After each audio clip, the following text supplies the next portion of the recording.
السلام علیکم دوستو، آپ سب کیسے ہیں؟ میں امید کرتا ہوں آپ سب خیریت سے ہوں گے۔ میں آج آپ کے ساتھ باپ کی عظمت کا ایک اہم واقعہ شیئر کر رہا ہوں۔ ایک شخص حضور صلی اللہ علیہ وسلم کی خدمت میں حاضر ہوا۔ اس نے اپنے باپ کی شکایت کی، یا رسول اللہ صلی اللہ علیہ وسلم، میرا باپ مجھ سے پوچھتا نہیں اور میرا سارا مال خرچ کرتا۔ آپ صلی اللہ علیہ وسلم نے ان کے والد محترم کو بلایا۔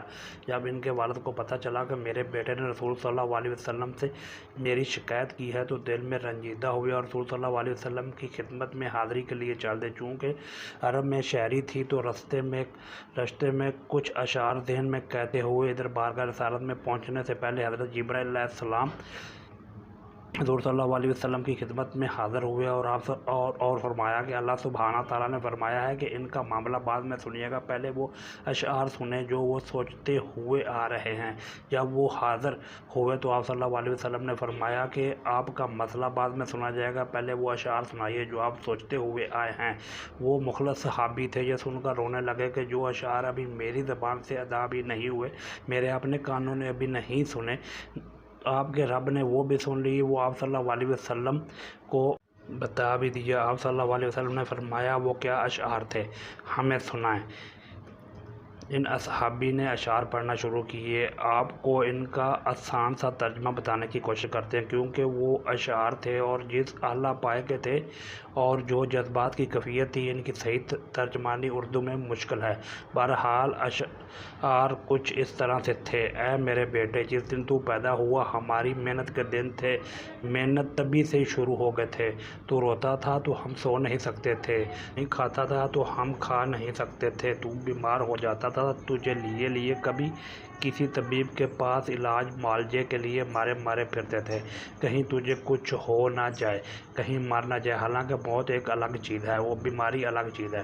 پھر تجھے گرمی سے بچانے کے لیے میں دن رات کام کرتا رہا کہ میرے بیٹے کو ٹھنڈی چھاؤں مل جائے، ٹھنڈ سے بچانے کے لیے میں نے پتھر توڑے، تغاریاں اٹھائیں کہ میرے بچے کو گرمی مل جائے۔ جو کماتا تیرے لیے، جو بچاتا تیرے لیے۔ تیری جوانی کے خواب دیکھنے کے لیے میں نے دن رات اتنی محنت کی، اب میری ہڈیاں تک کمزور ہو گئی ہیں، لیکن تو کڑیل جوان ہو گیا ہے۔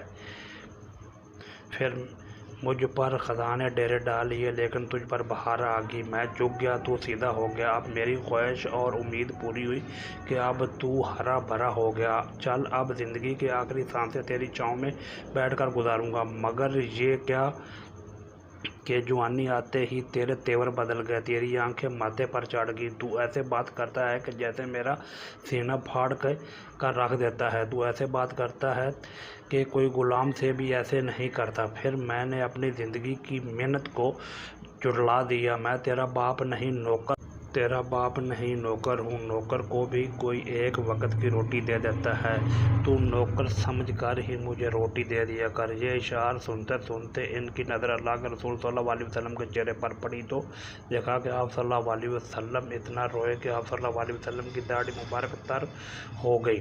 آپ صلی اللہ علیہ وسلم جلال میں اپنی جگہ سے اٹھے اور بیٹے کو فرمایا، تو اور تیرا سب کچھ تیرے باپ کا ہے، تو اور تیرا سب کچھ تیرے باپ کا ہے، تو اور تیرا سب کچھ تیرے باپ کا ہے۔ آپ کو باپ کی عظمت کا واقعہ کیسا لگا؟ اگر آپ کو ویڈیو اچھی لگے تو پلیز کمنٹس کر کے ضرور بتائیں۔ ملتا ہوں نیکسٹ ویڈیو میں، تب تک کے لیے اللہ حافظ۔ اپنا ڈھیر سارا خیال رکھیے گا اور مجھے دعاؤں میں یاد رکھیے گا۔ اللہ حافظ۔